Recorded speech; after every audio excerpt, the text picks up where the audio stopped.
en este último bloque del programa de Rumbo al Poder. Reiterar que nos pueden acompañar en nuestras 3 plataformas. Estamos a través de Best Radio 101.7 de la FM y también por la señal de Best Cable Televisión, Canal 3. Nos pueden acompañar también en nuestra plataforma, en nuestra página web. Pero estamos también en este último bloque ya del programa de hoy domingo, como siempre recordándoles, nos vamos desde las 11, venimos desde las 11 de la mañana y ya estamos en nuestro último bloque ya por llegar a la 1 de la tarde. Sigamos analizando lo que podría pasar el día de mañana en el Congreso de la República con la presentación del gabinete cateriano buscando el voto de confianza luego de menos de una semana del mensaje de la nación del presidente Martín Vizcarra, que ha desatado muchas pasiones, más en contra que a favor, valgan verdades. Estamos para seguir analizando con el politólogo Alan Salinas. Señor Salinas, ¿qué tal? Buenas tardes, bienvenido a Vescable. ¿Cómo estás, señor Pedro Paredes? Muchas gracias por la invitación. Bueno. ¿Cómo amanece usted hoy domingo? Ya va a ser hora del almuerzo y espero no causarle digestión con el análisis de lo que justamente ha dicho el presidente Vizcarra en su último mensaje a la nación. ¿O usted ha terminado contento con cerca de 2 horas del mensaje? Bueno, para comentar lo que es el mensaje presidencial, yo podría sostener que se esperaba más de un conductor de la crisis, como es Vizcarra en estos momentos, ¿no? En teoría política se sostiene que hay 2 tipos de líderes para poder conducir un país. Uno es básicamente el que está vinculado a tiempos de paz, a tiempos de normalidad, y el otro vinculado a tiempos de crisis o tiempos de guerra. En ese sentido, Vizcarra, que atraviesa en estos momentos un periodo de crisis, podemos ver que no ha tenido una eficiente y eficaz gestión del tema sanitario y por ende del tema económico, teniendo él la cuestión internacional que, por ejemplo, en España y en Italia, cómo se estaba desarrollando la pandemia, se pudo, y acá más cercano también en Ecuador, cómo se estaba desarrollando la pandemia y la crisis que había generado en esos países, pues hubiese otorgado un lineamiento a corto y mediano plazo para poder de alguna manera llevar adelante eficaz y eficientemente esta pandemia. Yo sé que es nuevo, yo sé que es novedoso, pero eso significa también un gran desafío de ese tipo de liderazgo de crisis, como menciono. Pero ¿cómo manejar, señor Salinas, cómo manejar mejor una pandemia si primero no aterrizas como gobierno, si no aterrizas, no pisas tierra y te das cuenta de la desgracia de tus políticas, te das cuenta de lo mal que está funcionando, de la improvisación que estás haciendo, y durante cerca de 2 horas de mensaje a la nación, nunca haces un mea culpa, nunca pide disculpas ni por las muertes, nunca pide disculpas por la falta de oxígeno que no supiste prever, nunca pide disculpas por nada, por la crisis económica, por el bono que nunca ha llegado, por la gente más desfavorecida que el gobierno no está atendiendo, por los bancos que están ahorcando. Si nunca pide disculpas de nada, asumes entonces que en tu país todo está bien y que eres el erudito de la materia que puede dar consejos al resto de las naciones del mundo que están luchando contra la pandemia y que están perdiendo esta batalla. Efectivamente, no hubo mea culpa, no hubo un discurso, justo de eso hablábamos con algunos otros analistas, amigos míos, que lo mejor que hubiese hecho Vizcarra en su inicio de mensaje presidencial es que hubiese hecho un mea culpa, otorgarle un perdón al país por lo que no se ha logrado hasta el momento y por lo que dentro de ello se podría lograr en lo poco tiempo que le queda, ¿no? Porque hay que fijarnos que él tenía 150.000 millones de reservas vinculados a el uso de la crisis, ¿no? Que se está viviendo en estos momentos. Y sobre eso, pues podemos decir lo siguiente. En su mensaje sostuvo que iba a dar 200.000 millones para el tema de salud. Si uno revisa el presupuesto... 20.000 millones. Si uno revisa el presupuesto del año pasado, es 18.000 y algo. Entonces no es básicamente significativo eso, ¿no? Yo tengo acá la cifra exacta de cuánto es el presupuesto que se ha aprobado para 2020, que es 18.495 soles.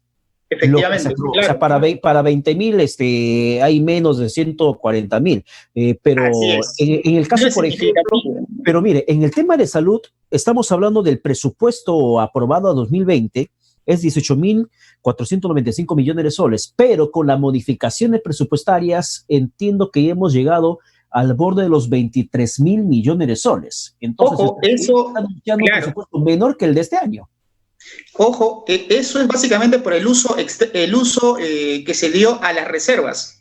De estos 150.000 millones hay cierta parte del dinero que se ha usado para la crisis, ¿no? Entonces es evidente que hay un gasto mayor, pero dentro de ese gasto mayor al presupuesto inicial de 18.000 soles y algo, no se ha logrado efectuar grandes medidas de impacto, no solamente mediático, sino de impacto real en la gente. La cuarentena que mató más la economía que matar básicamente el crecimiento de los infectados, y que es inevitable realmente el crecimiento de los infectados, pero atendiendo a las recomendaciones del Colegio Médico y de algunos expertos, no solamente nacionales e internacionales, se pudo haber hecho mejor.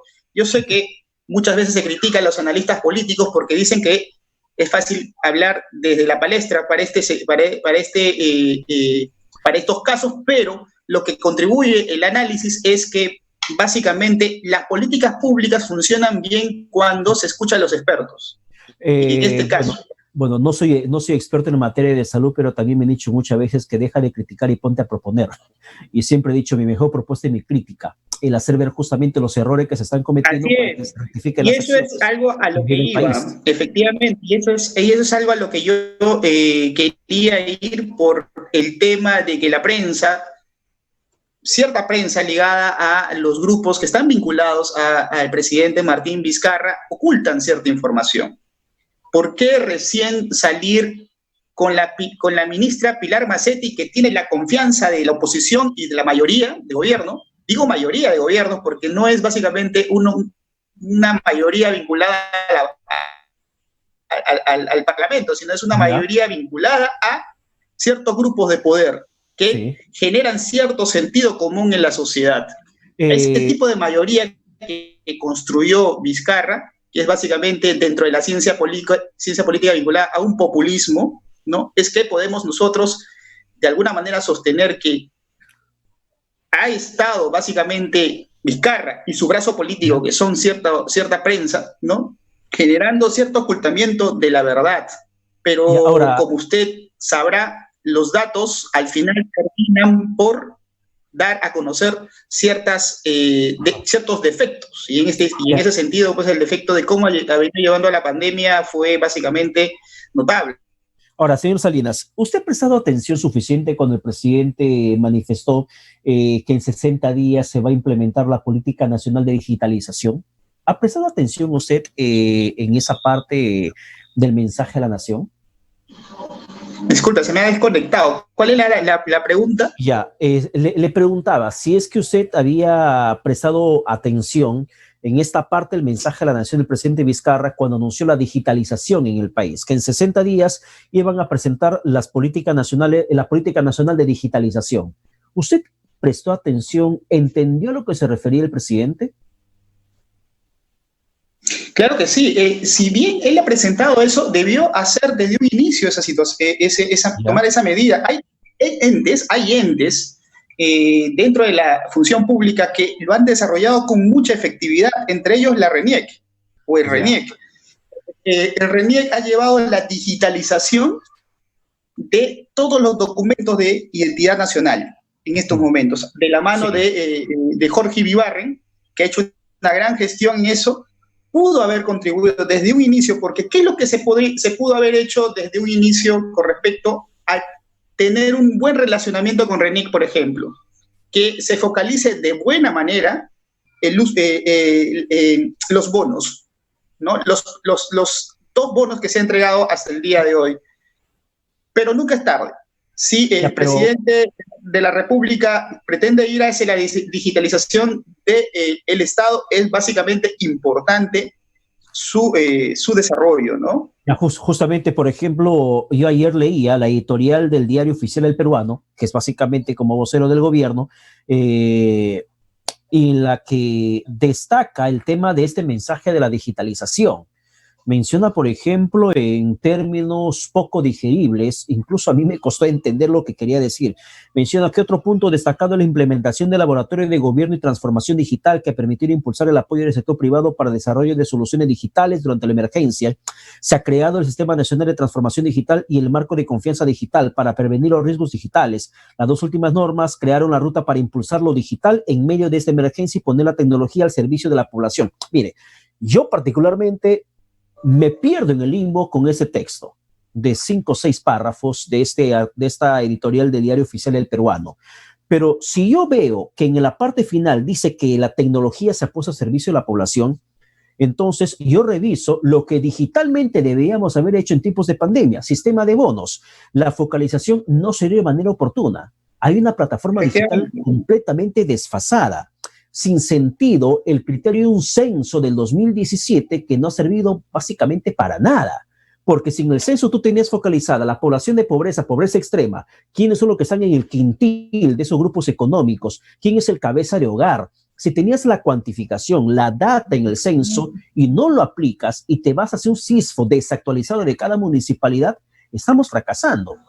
Producto de ello, por ejemplo, incluso, usted acaba de mencionar RENIEC, en el tema de bonos, se utilizó la plataforma RENIEC, se utilizó la plataforma de la OMPE, también tengo entendido, se utilizó la plataforma de SUNAT para determinar, por ejemplo, quiénes van a recibir el bono universal familiar. Y ni ese cruce de información ha servido.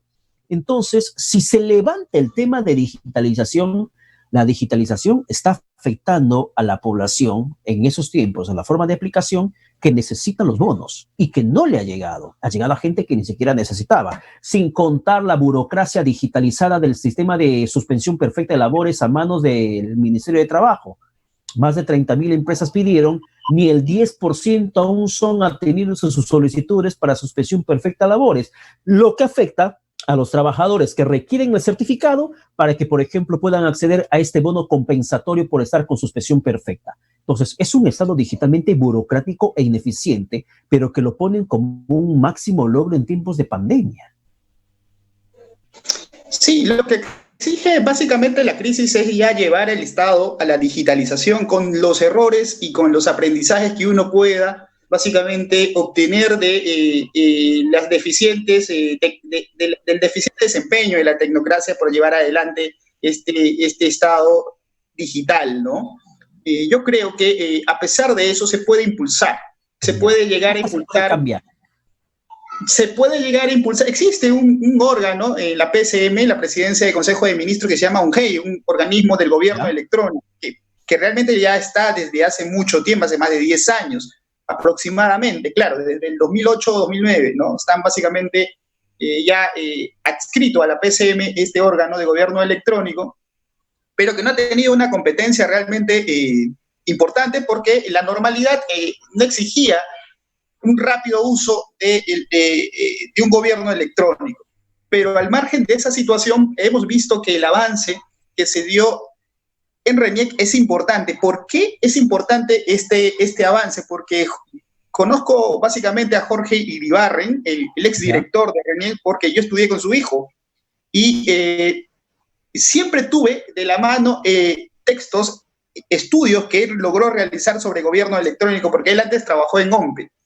Entonces yo creo que un gran aporte que ha entregado al Estado en estos momentos sobre gobierno digital o sobre gobierno electrónico está vinculado al desempeño que ha tenido la OMPE sobre ello. Casi ya el 90%, y es que yo no trabajo ahí, simplemente es porque vi el desempeño que se ha otorgado en estos momentos sobre más del 90% sobre la digitalización de todo lo que tenga que ver con el documento de nacional de identidad. Eso es un logro importante dentro de un estado elefantiástico, ¿no? Claro, y quizás la experiencia RENIEC podría ser el punto de partida para que se pueda comenzar a implementar mecanismos similares, porque una golondrina no va a ser el verano. Pero el presidente Martín Vizcarra en estos momentos está lidiando en un discurso bastante sesgado al populismo, intentando generar optimismo, una población desesperanzada, en esos tiempos de pandemia, pero que además ahora tiene que lidiar con graves acusaciones de corrupción en su entorno familiar y en su entorno político. Recordemos el caso de la amiga de la sobrina, de la hija, el caso del cuñado, el caso del hermano, del presidente Martín Vizcarra, que cobraron justamente dinero público. Hablamos ahora del padre de la ministra de Economía, María Antonieta Alba,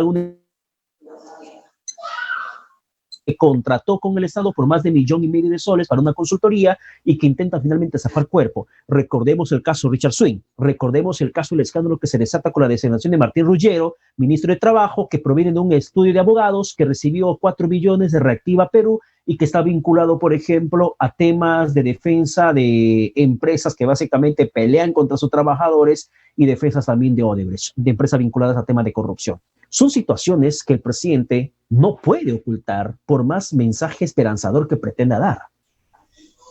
Efectivamente, porque hay algo que ha fallado en Vizcarra. Vizcarra ha sabido utilizar medianamente bien su liderazgo a través del uso de los medios de comunicación. Al mediodía estar él sentado en Palacio de Gobierno dirigiéndose al país, él solo, sin intermediación alguna, es básicamente un signo importante en un inicio. Pero a medida que una pandemia avanza, surge la necesidad de que no solamente el discurso sea importante, sino también una política efectiva de lucha contra la pandemia en términos, vuelvo a repetir, sanitarios y económicos. Y en ese sentido, sus operadores fueron los que de alguna manera le dieron la espalda a ese discurso. Sus ministros, tanto de salud como la ministra actual de Economía, y sobre todo dentro de un marco donde no se puede básicamente hacer un control del gasto, porque existe un marco ahorita legal que no te permite tener un control de lo que se está haciendo ahorita, del gasto que se está haciendo durante la pandemia. Eso obviamente lleva dentro de un aparato estatal y es un incentivo también para generar ciertos tipos de corrupción. Y como hemos visto, eso ya ha saltado a la luz.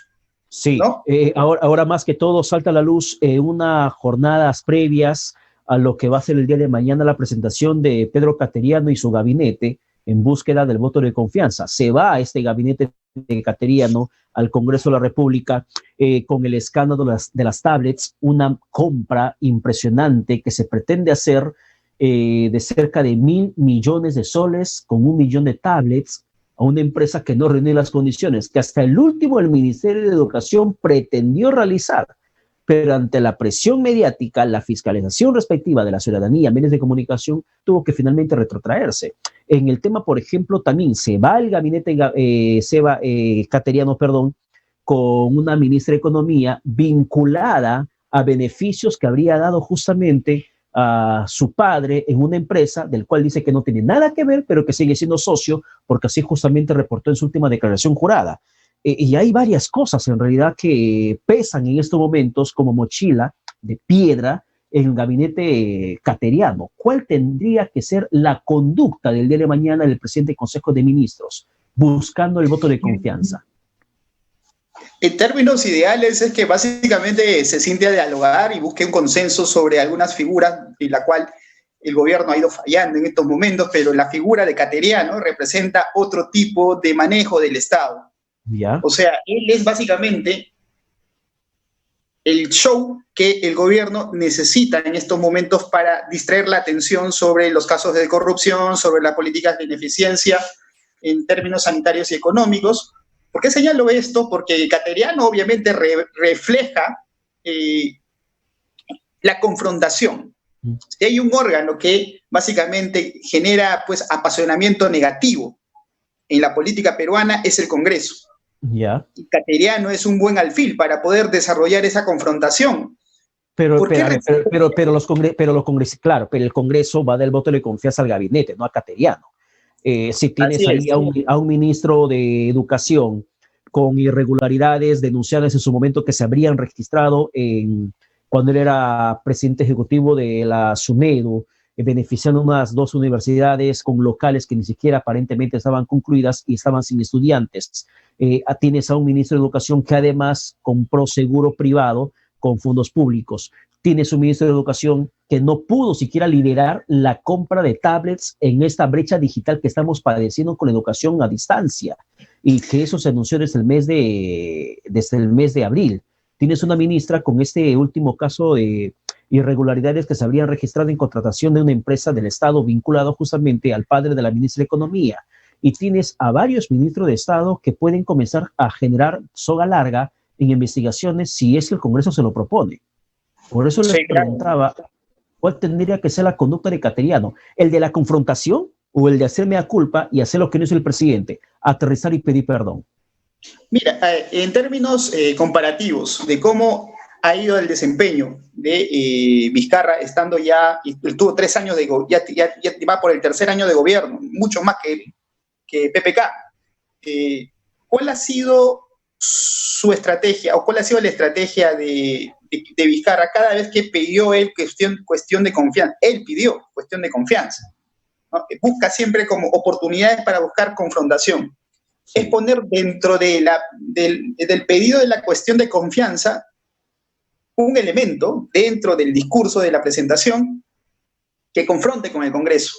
Uno fue, primero, la lucha anticorrupción, segundo fue la reforma política, y en este caso, quién sabe sobre otro elemento adicional que pueda Vizcarra poner sobre el tapete de la opinión pública en estos momentos. Se ha hablado del tema de la inmunidad que se aprobó en el Congreso. Creo yo que puede, de alguna manera, bajo la figura de Cateriano, que tiene gran sintonía en medios de comunicación, llevar adelante este discurso para tapar lo que hay. O sea, si usted se da cuenta de lo que está pasando ahorita con el gobierno de Vizcarra, hubo elementos en su momento, antes de la pandemia y antes del cierre del Congreso, que generaba también una vinculación de corrupción en el tema de gobierno de Vizcarra, incluso ligado a Odebrecht. Pero veamos ahora, como se dice también en ciencia política, y como, bueno, se dice también dentro del ejercicio político, el circo con pan funciona, pero el circo con hambre, vamos a ver si realmente le va a funcionar. Entonces, es allí donde el Congreso debe básicamente señalar un camino o un lineamiento creo yo que lo más saludable es que le otorguen el voto de confianza, pero a la vez ese voto de confianza no sea un voto así, de carta blanca. Ya, pero claro, yo entiendo. Darle a la gente pan y circo y la gente se olvida de los problemas. Pero si le pones un circo político y no hay que comer, no hay trabajo, hay desempleo, entonces la gente va a seguir a la expectativa de lo que pueda decir el presidente del Consejo de Ministros, Cateriano, el día de mañana, por ejemplo, en las políticas laborales. ¿Qué es lo que se va a hacer?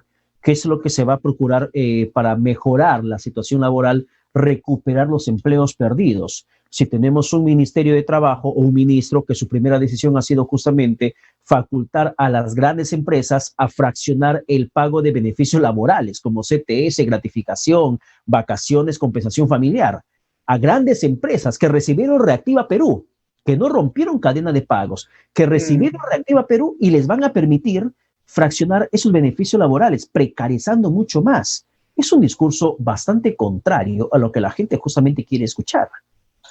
Efectivamente, como le vuelvo a indicar, yo lo que he visto hasta ahora, según los datos de las encuestas de opinión, Vizcarra ha bajado solamente 7 a 10 puntos de intención, mejor dicho, de gente que todavía aprueba la gestión.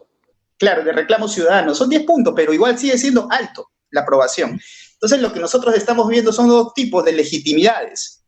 Uno es la legitimidad legal, institucional, que el Congreso, pues, tiene que otorgar, pero el Congreso sufre una profunda crisis de legitimidad de la opinión pública, que sí la tiene en estos momentos y pese a todo, Martín Vizcarra. Es por eso que yo desde este punto de análisis o desde este enfoque de análisis es que sostengo que yo creo que la medida que va a generar Vizcarra con que Cateriano vaya a pedir el voto de confianza al Congreso es seguir esta misma lógica de buscar un elemento que confronte contra el Congreso.